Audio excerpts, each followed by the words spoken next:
going to do some things to it. So it'll be a So last week we go to the very comedic and musical "Oh Brother, Where Art Thou?" and from there we go drop into this much darker take on human life.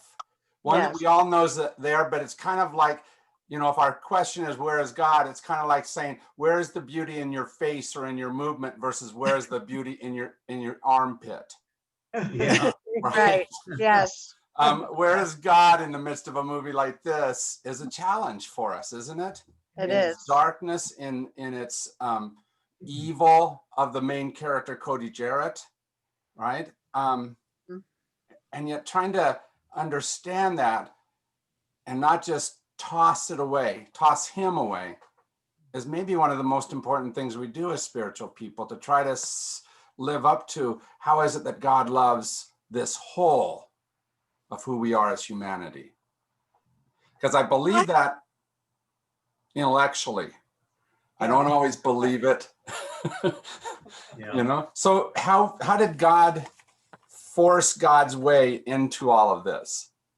I have to say that, well, it was a tough movie because I kept on thinking, where's God? Where's God? But you know, I think the main place I saw God was in the police officer that served in the prisons to find out information. It was like, what a job. Yeah, somebody willing to go into the depths of to be able to help the public good. Yeah. Oh, yeah. And, Yeah.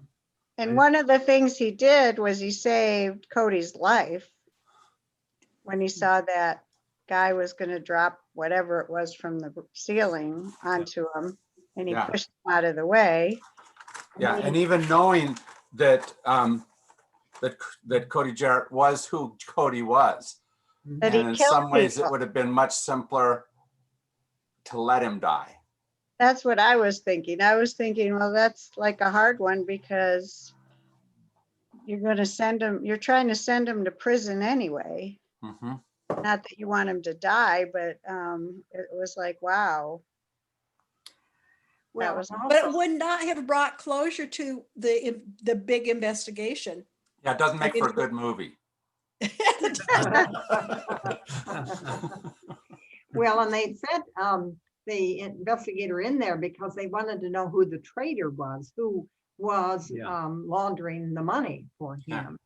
So they did have they had an agenda that the investigator was to find out from. That's true. Yeah. And that's always the thing, though. It's really simple for us as people of faith to stay in the clean places where this is where I find God. This is how I feel strength. This is where I feel loved and I can love others. And to go sometimes into those more challenging spaces where it's not as easy to feel that good feeling of, that's where God often calls us, to the lepers, but it's not a simple thing. Well, and Cody was so, in a way, fearful without Ma. Yeah. He was so dependent on her. And so when she was killed, he really felt like he had to get out and bring vengeance for that. Yeah. He also didn't have any direction without her. Well, and that's the real challenge about somebody like a Cody Jarrett, somebody that you can look at and say, yeah, not the person I want for my best friend. Sometimes you have to figure out how to look and see, why is that person the way that person is? What set of things has gone on? And for Cody, some of it was simple. Lost a brother when he was 10, I think it said. Lost a dad very early. Whatever the ache in his head and his shoulders was, all of that definitely warps a man very differently. Well, that the ache began as a pretend ache that ended up being went into realistic ache. Yeah. Hmm. and all of that, whether we like it or not, whether we think that's what he ought to hold on to and live out of, it's what has formed him. But how many have known somebody else who maybe took life, maybe some of the same type of life that you had, and somehow took it in a different direction than what you have? Say an ex-spouse, right? That you go, oh, how did they get that out of this life that we had? Right? Yeah. I have a stepson who this movie reminded me a little bit of, because he's been in and out of prison, and his mom has always been like supported him kind of in a bad way, Mm-hmm. in the sense of nothing was ever his fault, Mm-hmm. you know. And he has, you know, he's been in prison for dealing drugs, and she also had drug and alcohol problems. Mm-hmm. And he spent some time with us, but she had custody. And no matter what we tried to do, it was always seemed like it was undone when he went back to her. And I just could see that parallel of, you know, she had this total support for him. He could do no wrong Yeah. in her eyes. So that wasn't helpful to him either. Right. Right. But we all do a certain amount of trying to pass on the good, but our kids also learn the other from us. And Yeah. sometimes that other is easier. She was probably less strict with him than what you were, right? She was probably less Oh, yes. Oh, yes. demanding of him. And so it was a simpler path to walk down. Yes. But then it comes with its own dysfunction. Mm-hmm. Mm-hmm. Yeah, it was, I just was thinking about him a lot, and he just got out of prison just now for the second time, and he's living with my ex-husband. And I really hope it works out for him, you know. He's 40 years old, and he's just been on this path of drugs, and I don't know if he can break out of it, you know. Right. Well, Mary, I'll give you some helpful, I mean, my stepbrother, and I've shared this before, my stepbrother did my former brother-in-law did 2 years in 2 terms of prison, 1 5-year term and 1 3-year term for excessive DUIs. And even when he got out the second time, he was drinking. And, you know, there was a change in his life, which came in the form of a baby, that he's now this fall, he would start getting help, and he now has his associate's degree in addictions counseling. So when things, and he didn't get out of prison, he was 52 when he got out of prison. Wow. Yeah. I mean, I'm not saying it can't change. I'm hoping, you know, I'm hoping that it does. The last time he was out, and he was in for 12 years, and he was out a couple of years ago, and right before he got out, he wanted to go straight, and he wanted to go to 12-step, and he wanted to do all these things, but he didn't, basically, even with family support, you know. Yeah. So maybe this time he'll choose different. Hopefully. It is difficult to try to figure out how, you know, if this is the life I learned, no matter how much I want to do this is what comes more instinctually. And I have to do the really hard work of stepping away from that which has become my instinct. And how I make money. And how I make money, and how other people react to me. How, you know, if I go back to the same people that knew me when, it's easy for them to continue to think of me as that other person. Mm-hmm. Yeah. Yeah. Yes. Yeah, you have to change your playgrounds and your playmates to make a change. That's true. when you- And that's Yeah. true. And last time when he got out, he didn't. Yeah. But he has another chance. So hopefully, you know, he'll make a change this time. And I'm supporting him from a distance. Right. Last time I was in the situation. Last I time know. you were more in the mother role. Now you're in a distant relative role. It's easier. It's Yeah, easier on me, actually. Yeah. Anyway. Well, and in some ways, that's an easier way to have some influence. In some ways, you know, you think if you're right there, you can make that person change, and sometimes that's the person who the other reacts off of. You saw that often with Cody Jarrett. You know, like when the guy came in and said on the radio, it said, and he hit him and said, "Don't use the radio. I told you not to."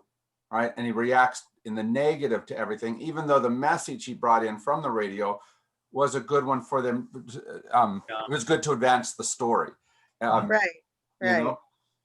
Yeah. But from a distance, sometimes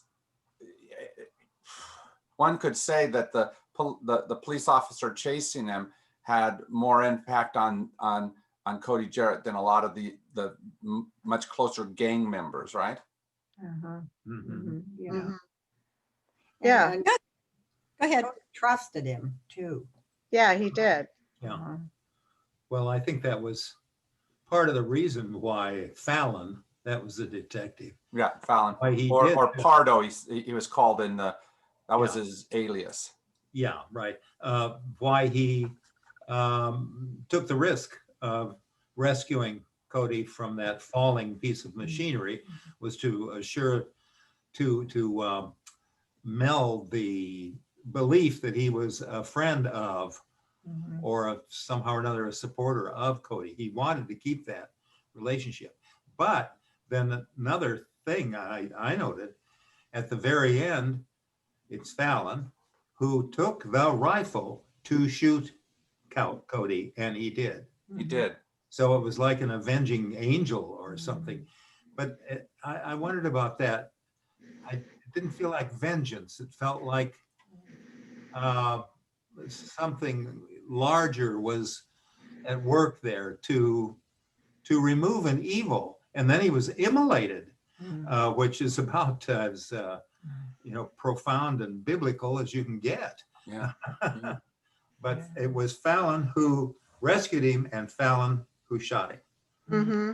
Yeah. Well, at least part of the challenge always in issues like this is when is it time to remove the cancer that's there in order to save the rest of the body. Mhm. That's what happens in every divorce. That's what happens in every child growing up, that where you have to cut them off and say, no, you have to make your own choices. All of that is essentially choices to be able to say, this is as much as I can let you be a negative influence in my life. And that's hard. Well, I thought also Fallon was completing his job. He was had- completing his job. Yeah, he had agreed to find out the information that he needed from Cody. And then at the end, when Cody was actually killed his own man running away, then Fallon was completing the job of removing the evil, as you say. But isn't that what happens when you as the parent look at your 20-year-old and say, it's time for you to get your own place? You're completing your job. Yeah. Mm-hmm. Right? Isn't that the what happens when you look at your kindergartner and say, yes, you do have to go to school, Mm-hmm. Yeah. right?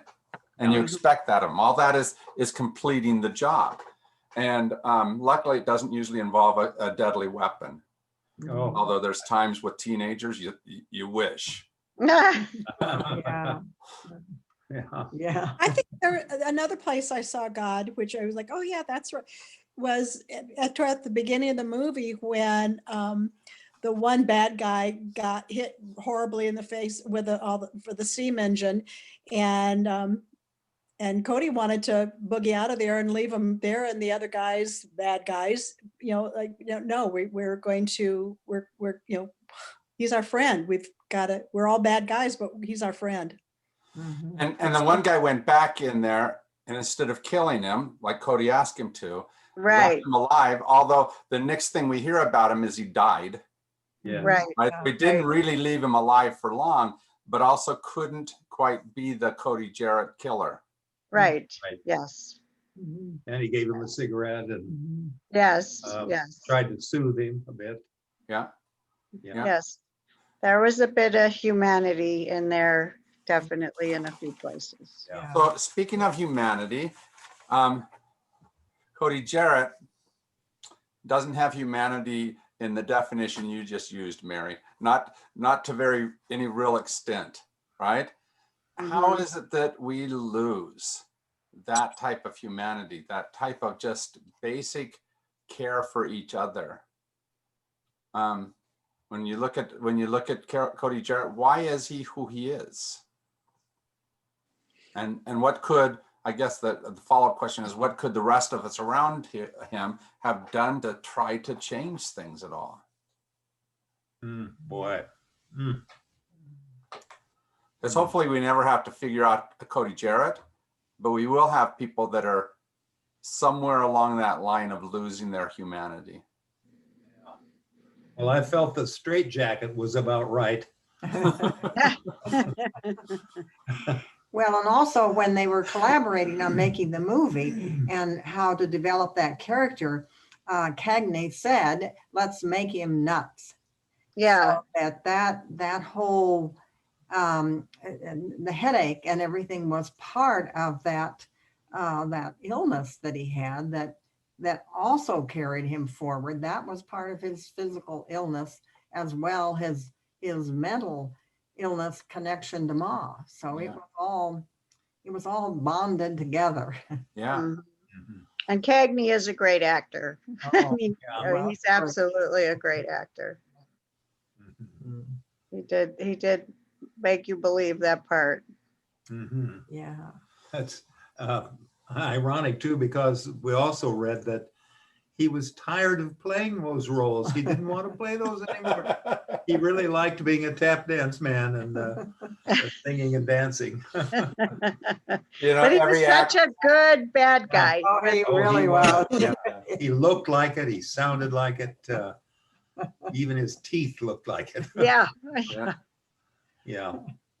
You know, but maybe that's part of what turns everybody into, maybe it's what turned Cody Jarrett into what he was. Life had given him all these things, and that's what he was used to. Yeah. Mhm. Pain and sorrow, and so he didn't know how to do anything else but give pain and sorrow. Mhm. And that's part of it too. I think some people just get a bad shake in life, and some people can come out of that or find ways to come out of that, and some people can't. I mean, I'm lucky how I was raised. Yeah. So it's easy, I mean, I can be judgmental of people that go down those kind of paths, but I didn't have the hardships that a lot of kids do growing up, abuse and neglect and all those kinds of things. Yeah. Yeah. And we all should be on a regular basis thankful for that which we don't have to face. Yeah. Mhm. Yeah. In spite of whatever it is we do have to face, right? Because one of the nice things about life is, even though I may have a lot of bad, I don't have all of it, Mm-mm, mm-mm. right? Yeah. So Joni had cancer this last year, but none of us had a heart attack in my family, Yeah. right? Other families were dealing with that. We've gone through one of the hottest summers in Tucson history, but we don't have to deal with the winter of Minnesota, Yeah. you know? And Mhm. somebody like a Cody Jarrett, I don't think has that kind of perspective. It felt like he interpreted everything only from the negative that had happened, and thus the negative he had needed to cause. I don't Mhm. think he had the perspective of good in the midst of the bad. Well, right.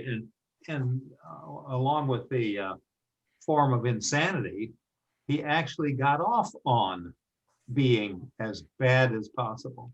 Yeah, Mhm. yeah. It- That's what life had taught him, Yeah. right? Well, Mhm. Mhm. yeah. And Yeah, in some again, ways why pay $12,000 for that, or 1,200, whatever it was, for that gas tank truck, when you could have stolen it? yeah, why didn't you just steal the gas truck? Yeah. Mhm. Because that's what life had taught him to do. Of course, you just do that. Inflict that one more problem, to Mhm. give yourself $12,000 you wouldn't have had otherwise. Mhm. Mhm.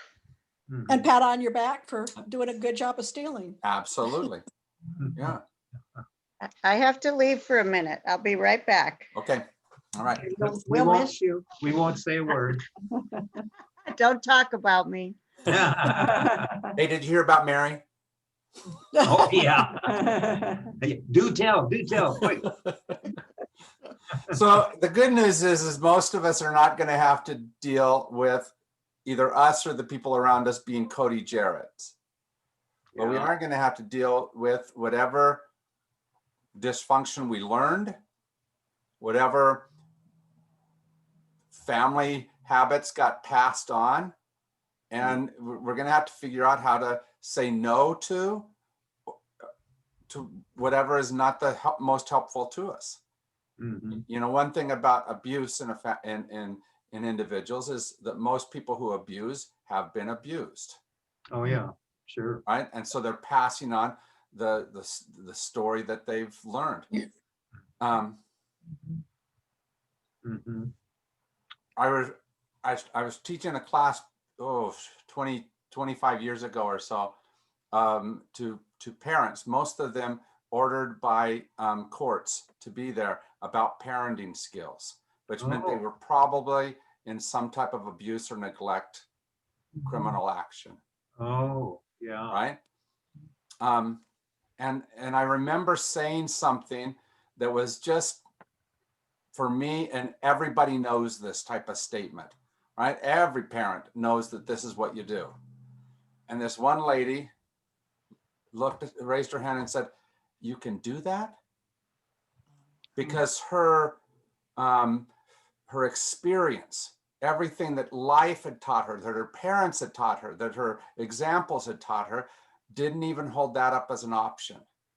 Even though, like I said, I think it was just common parental practice, but not in her world. Yeah, yeah. And all of us have those places where we have relative blind spots because life taught us this, and we had to figure out how to learn more than just what life taught us. Yeah. So where is it that you've had to step beyond your parents, your family? And I don't necessarily mean that in any kind of a rejecting them way, but that you had to go differently than what your parents would have done. And it's not a downplaying of who mom and dad were. They might have made the very best choice they made. Okay. One of the things I've had to do with myself and my kids is my dad was kind of a perfectionist, and he just expected a lot, like perfect grades, perfect everything. And so I would like beat myself up if I got a B in something or a C instead of straight A's. And so then I grew up being kind of hard on myself, having high expectations. And when you realize that you can choose to change that. And I didn't want to do that to my kids, even though sometimes I found myself doing that. But that was one important thing. I wanted to not feel like nobody's perfect, that you don't have to be perfect and you don't have to make yourself crazy being perfect. One thing I would tell Mary to couples who come in to get married in that premarital counseling, I would say, if you want to know what your spouse is going to be like, look at their parents, because most of the time they're either exactly like their parents or they're the exact opposite. Right? And I think that's a pretty good guide, because who our parents are help to affect what we are, sometimes in the positive, sometimes in the negative, but we see the damage of their behavior, and so we choose differently, or we see the good of their behavior and we choose the same. Yeah. How about the rest of you? What did you have to learn how to lose? One of the big things for me was with my parents were churchgoers, but the church and your response to what you were taught stayed there. It did not affect your life outside the church setting. And I didn't get that because I figured that the example of Jesus meant that you were out in the world. So we had a lot of disagreement about that. Mhm. And I never changed my mind about it. But I didn't talk to them very much about it. But I lived my life according to my belief that if you have a religious commitment of any kind, you live it in your life. You don't Mhm. you don't house it in the church. All 7 days of the week, not just Yeah, Sunday. yeah. Mhm. And my experience was almost the opposite in many ways, in that my parents overlived their religion in their life, where they were very in living their life. Not that they didn't live in the middle of it, but it was, we're going to be very different than anybody else around us, extremely different, Mhm. right? People set apart was the word that were the words that we often told each other. And I said, I think you have to be more in the life that you have, not separate from the life you have. Mhm. And so same type of thing. You're right. Yeah. Mhm. Well, your family, it was a Mormon family, of course, but was it not in a Mormon community? So, It was not in a Mormon community. yeah, Yeah. Mm. I grew up most of my life in northern Colorado yeah. and in South Texas. Mhm. So, and what was really interesting is after I graduated from high school, actually right after I came back from Argentina, my dad moved up to Provo, Utah to become a professor at BYU, which was a whole different space for him to be in than, and for my mom to be in, and for our family to be in, than any of the rest of us had grown up in. And so Curiosity, what did he teach? he was in animal science, taught beef cattle research. Oh, yeah. Well, but Provo is very Very Mormon. steeped in Mormonism. Absolutely. Yeah. Yeah. Oh, And yeah. so like my younger siblings, not Sarah, who's just below me, but Richard and Tudor and Balmer, all three of them married into big time Mormon families. You know, like Toot's family, they sing in the Mormon Tabernacle Choir type of thing. Yeah. Richard's family, he was a bishop in one of the BYU wards. You know, that type of family that they married into. So I don't understand how that was different for your family from what you were describing initially. Because they, in many ways, they had to, in Texas, they had to shine the light of this is what Mormonism is. You move up to Provo, everybody's doing that. Yes. Oh, okay. Does that make sense? And so it's just a different way of how you approach life. Uh-huh. They didn't stand out as much, and that had been in many ways the hallmark of who we were growing up. So the sense of family identity, which is so important to the LDS people, Mhm. would have been, you're steeped in it when you go to Provo, and in a way that's a loss of identity. In a way, it's a loss of identity. You know, From- I was the Yeah. Mormon kid on my grade level, so to speak. Yeah. I You see know? that. Okay. We were in Salt Lake City, so that was a very different experience. Yeah. Yeah. Mhm. Wow. But all of that forms who we are in both good and bad ways. I'm not trying to say that because of that I make all the best choices. You can ask my mom; she'll tell you that I didn't. Right? But because of all that, it did form my choices. Because of everything that happens to Cody Jarrett, it does form him very differently. Mm-hmm. Yeah. And what we allow to have an influence on that matters. So one of Cody's huge things was Ma. Ma had gone through the same pain, maybe even deeper pain because it was her child and her husband, Mhm. right? Not brother and father. And so maybe it warped her even more so that she passed that warping on to him. Yeah. Yeah. Well, and weren't those characters, I think Diane researched this, written deliberately in imitation of or based on, what Ma Barker. Ma Barker, Uh-huh. the real deal in the 1930s. And, Right. Right. wasn't Babyface Nelson. What was her son's name? Anyway, Yeah. yeah. So it Yeah. was real. There was a real model there.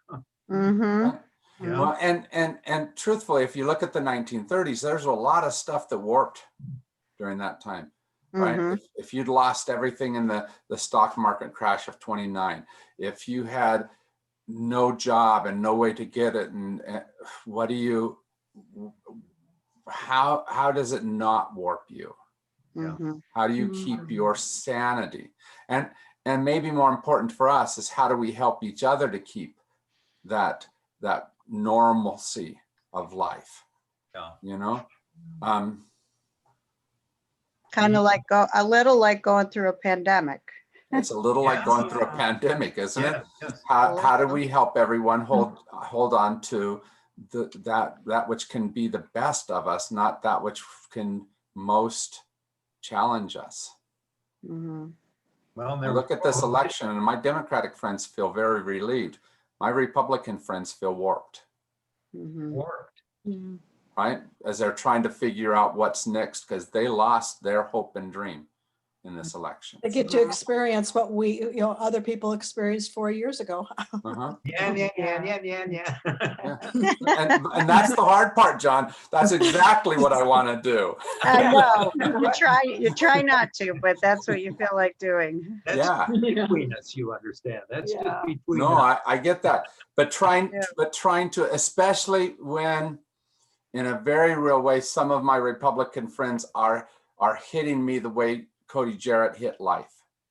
And Yeah, how do I want to react to him? yeah. Mhm.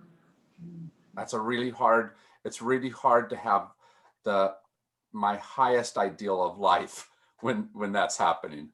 Yes, yes. Mhm. I didn't have any, I don't feel like I had any big breaks from my parents. I've always felt like an extension of them Uh-huh. and their values and beliefs from their own families. And that's very deeply within me to, like my dad, to have an honor for family, not to the extent of being really tiresome and about it, but that kind of continuity. And so I felt like an extension. And then the grade school I went to was pretty well off grade school. I mean, the families around there. And I didn't know about other people very much, other kids, that is, until I got to junior high. And then the whole town had the same junior high. Oh, wow. Suddenly it came from both sides of the tracks. That exactly. Yeah.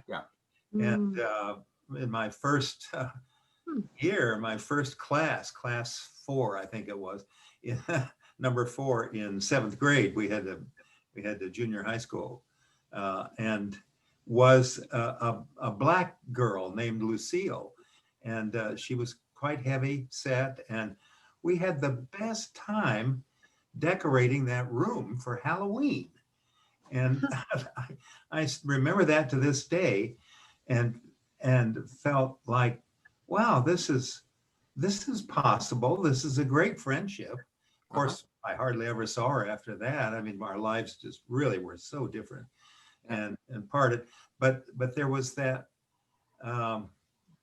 that time together that really introduced me, fortunately, in a very positive way, to people on the other side of the tracks and the likes. And then one of my best friends ended up to be from the other side of the tracks. He was a white boy, but still, he had a whole different life experience from mine. And it was so interesting to kind of bring those together and sort of compare them. I actually had to be real careful not to sound smug or privileged. I hadn't realized that I was. Sure. And until that experience with people from the whole town and how extremely various we were. Well, but what you're talking about, John, is this ladder. Like when Jay Fon was going through some awareness training about racial issues, we had a person come in and teach us, and she'd use this ladder of racial awareness and how we need to climb up that ladder. And so we go from everything's just like me, because this is all I've ever seen, to where life expands us, and we can decide if we let that expansion happen or do we fight that expansion. Yeah. Right.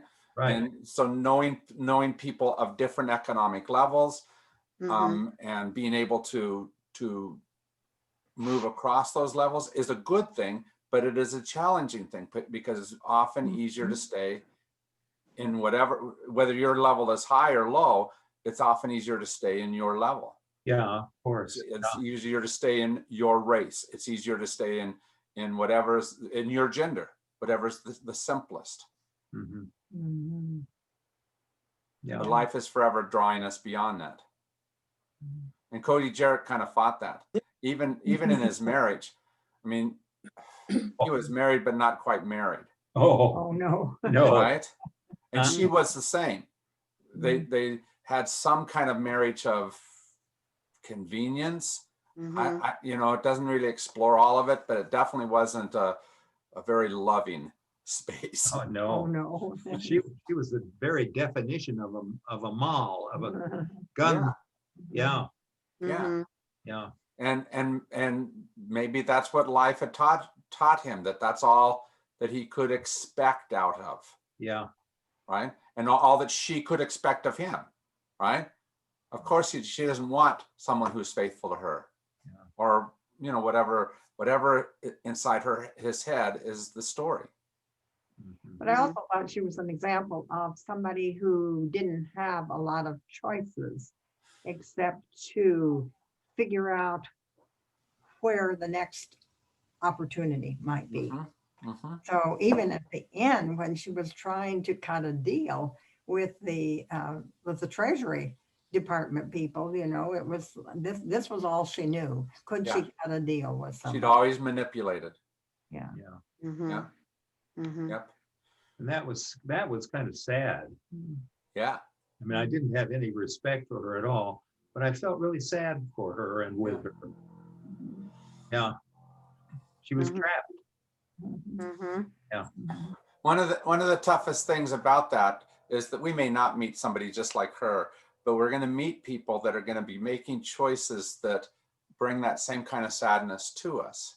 But that because they're real people and they're right in front of us and we're in a situation, an environment, a relationship somehow, what do we do to help turn the trajectory of that life? Right? We can't completely fix them the way we often want to, but at least part of our job is to be in that person's life in a way that they see something afterwards that is different than what they'd seen before. Yeah. Right.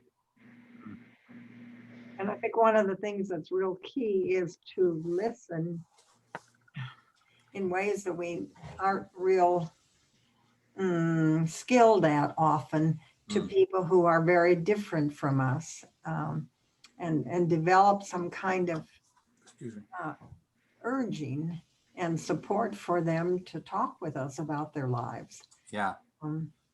We really don't know how to do that very well. We don't. Part of that is the independence that we teach way too well in America. Right? And with that, it means that you never show too much of yourself. You don't go to counseling. You don't, admit to weakness. Many of those things which could draw us forward. Yeah. One of the things I like about St. Francis, though, can I tell you one of the things I think that you guys have done really well? Oh, please do. I think that there's an honesty here that is missing in other places. Right? Oh, yes, absolutely. Absolutely. A conservative church might call it, I am a sinner just like you. But while St. Francis won't say it that way, they also say, look at the flaws I have. Mm-hmm. Look at the challenges I'm facing. And I think that's an amazing thing, to be the flawed individual you are, not the hiding the flawed individuals that life often tries to make us be. Mm-hmm.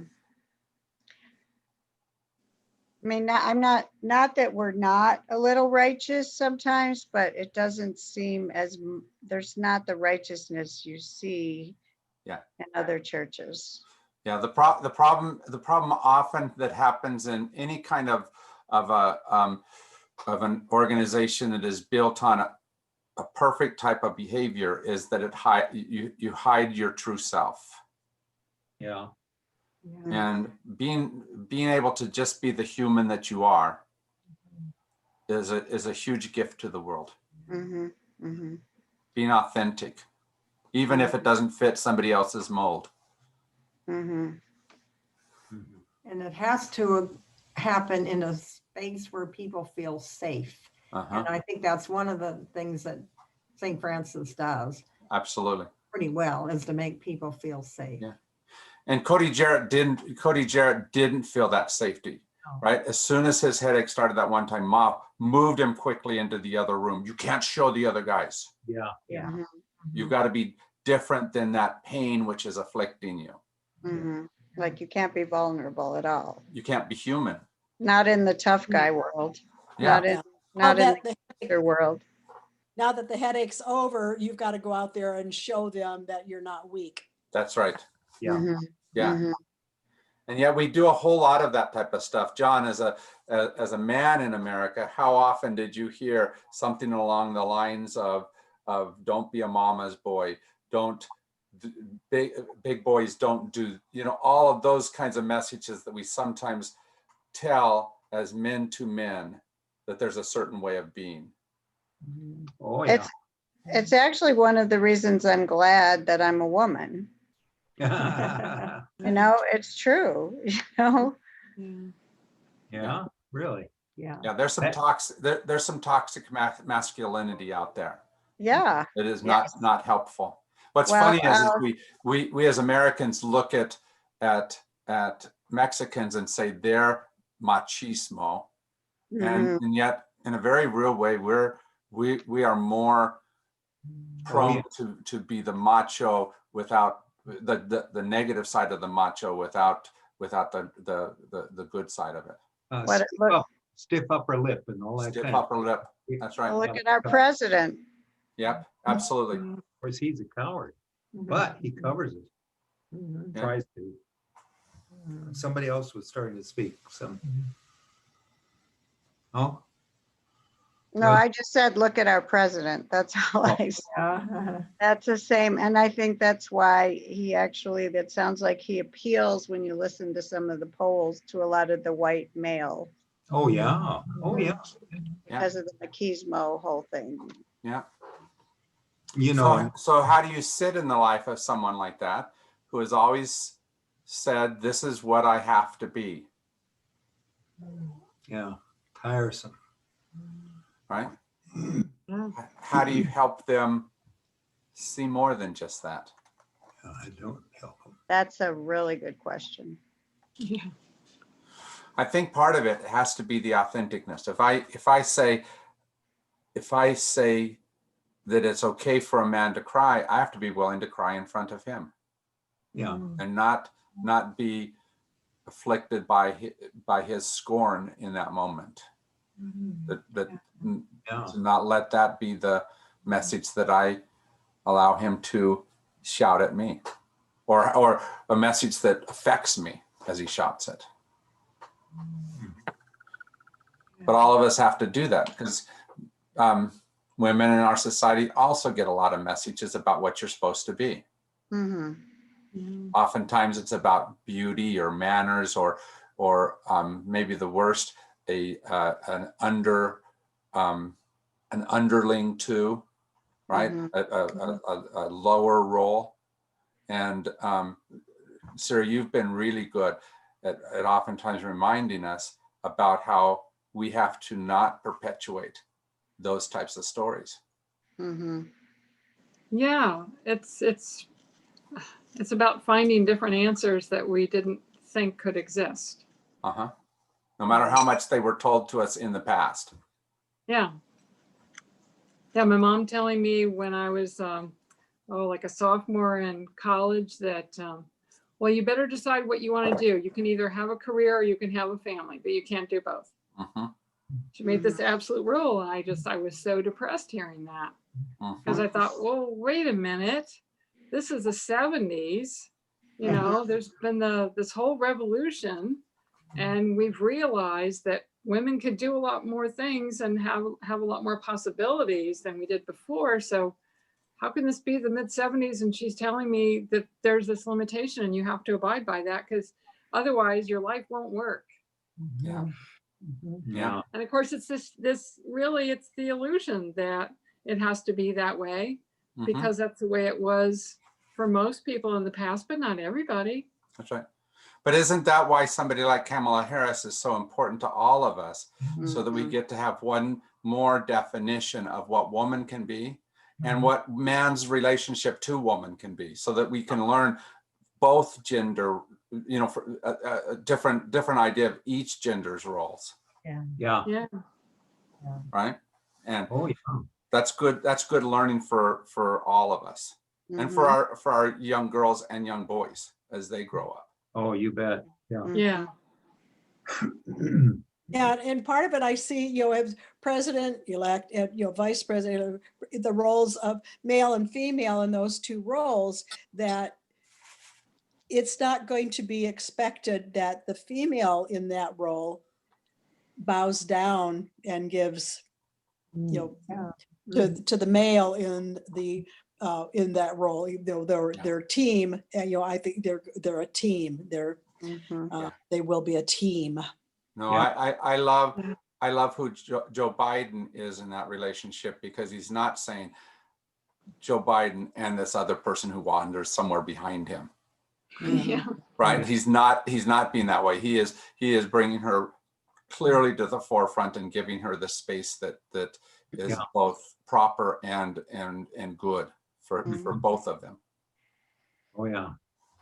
Yeah, I was hearing how unusual it was that that anybody who's been elected president would, you know, in his acceptance speech, have the vice president speak first, or, you know, and then for that matter, even speak at all. Yeah, That Yes. was Yeah. remarkable. absolutely. Right. Oh, yeah. But at least part of what I see Biden trying to do, not just with her, but with the nation as a whole, is he's trying to say, I want to speak a different paradigm into this moment than what we have had too good of an example of, Mhm. right? Yeah. How we've treated women in our society has had one huge voice for a long time, and he's essentially saying, I'm going to speak a different relationship between men and women. Yeah. How what president role is. We've had all these other voices that say it's this. I'm going to speak a different way of it. Mhm. I think that's good. Oh, very Oh, good. yeah. Okay. So And many. his life has been like that too. I mean, obviously he admired Neela when she was living, and now Jill, and that's very clear. Mhm. Yeah, and of course the Obamas too. They were very much that way. That's right.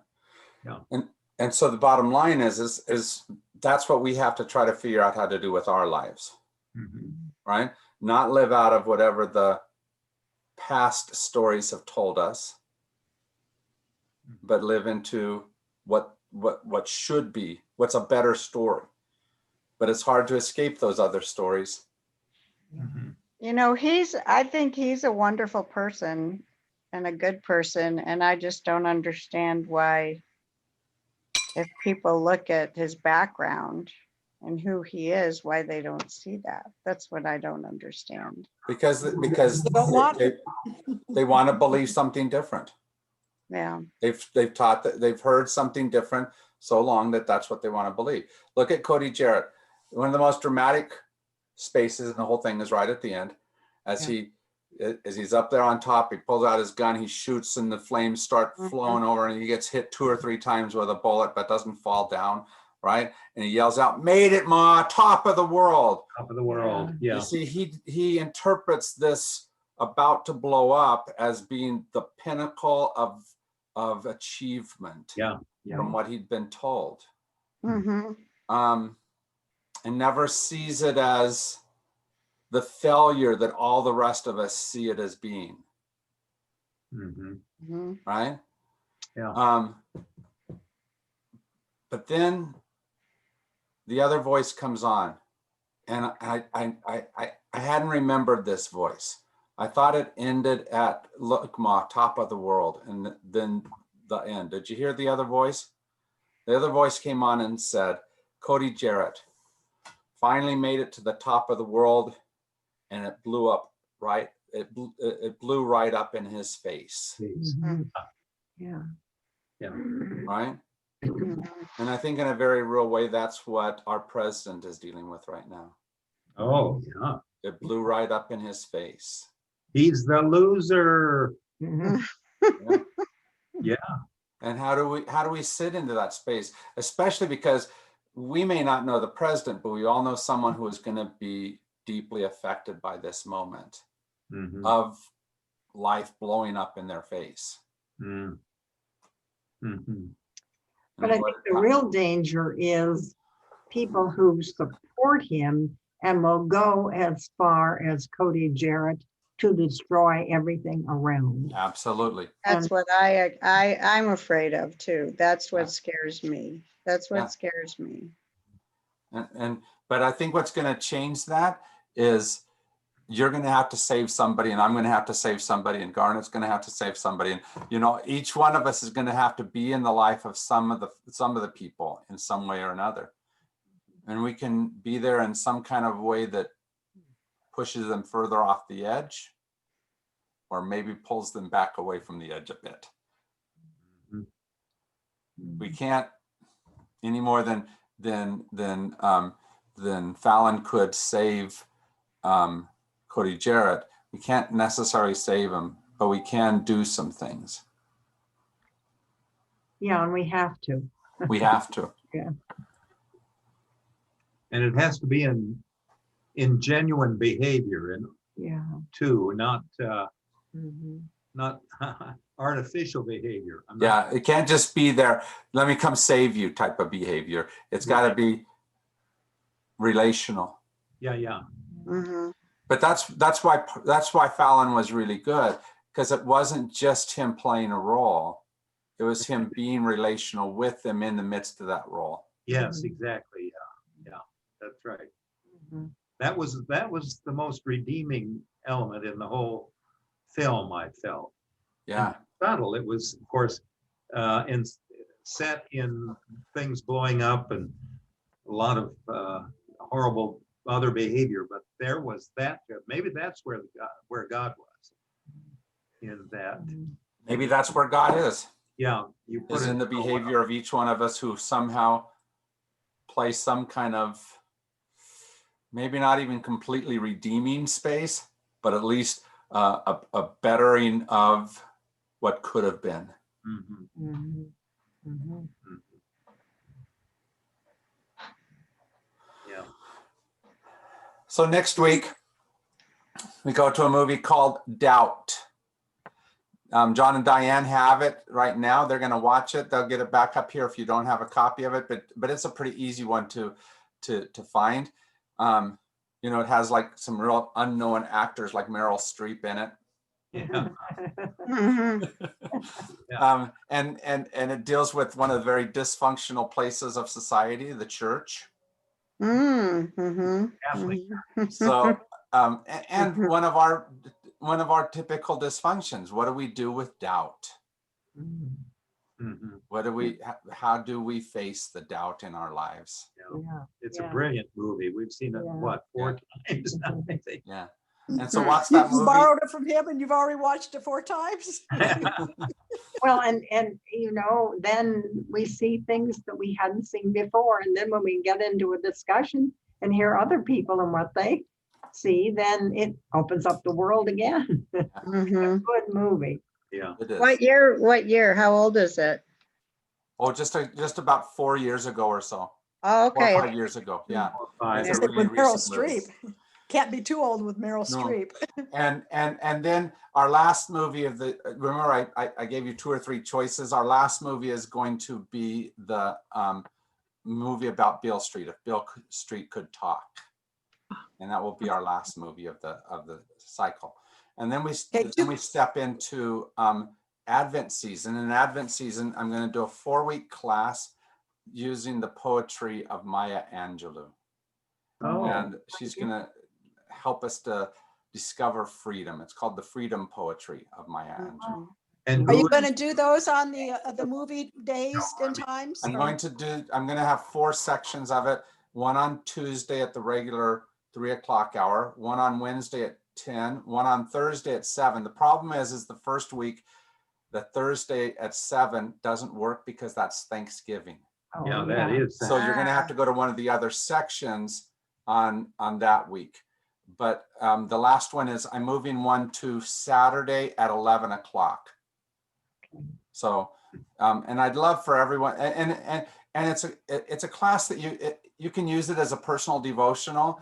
It doesn't have to be a class. I just think that our voices together can give even more shape to that. So I'm going to try to invite everyone to be in that if they can. Mhm. And is this an online class? What happens is, okay, so there's a little booklet, and it's about 16 pages or something like that. And it's just to read this and reflect on this and ask these questions. And so it's easy to do on your own, but you can either pick up one of these in the office, or you can, Melissa will send out a link to where you can download the pages as well. And those will be 8 by 11 pages, but okay. Okay, and Okay. then the class itself will be online classes? The class themselves will be the same as what we've been doing already. Oh, okay, good. All Yeah. right. Yeah. Great. All right, Okay. so one, I need to let you know, next Thursday is the third, the other Thursday I cannot make it to. Okay. And then the following week, there won't be a Thursday because that Thursday is Thanksgiving, so there'll only be the Wednesday. Yeah. The Thursday. Yeah, because 2 weeks from now is Thanksgiving. Is it really? That's right. Yeah. Ah. So it won't be at the Advent time, so. Okay, I you'll thought just- we were 1 week away from that. Sorry, I'll figure it out. We'll get there. Yeah. Good, thank you. All right, my friends, Okay. take care of you. Okay. All right. Thank you. Thank you. Bye-bye. Jill, Bye. Bye. take care.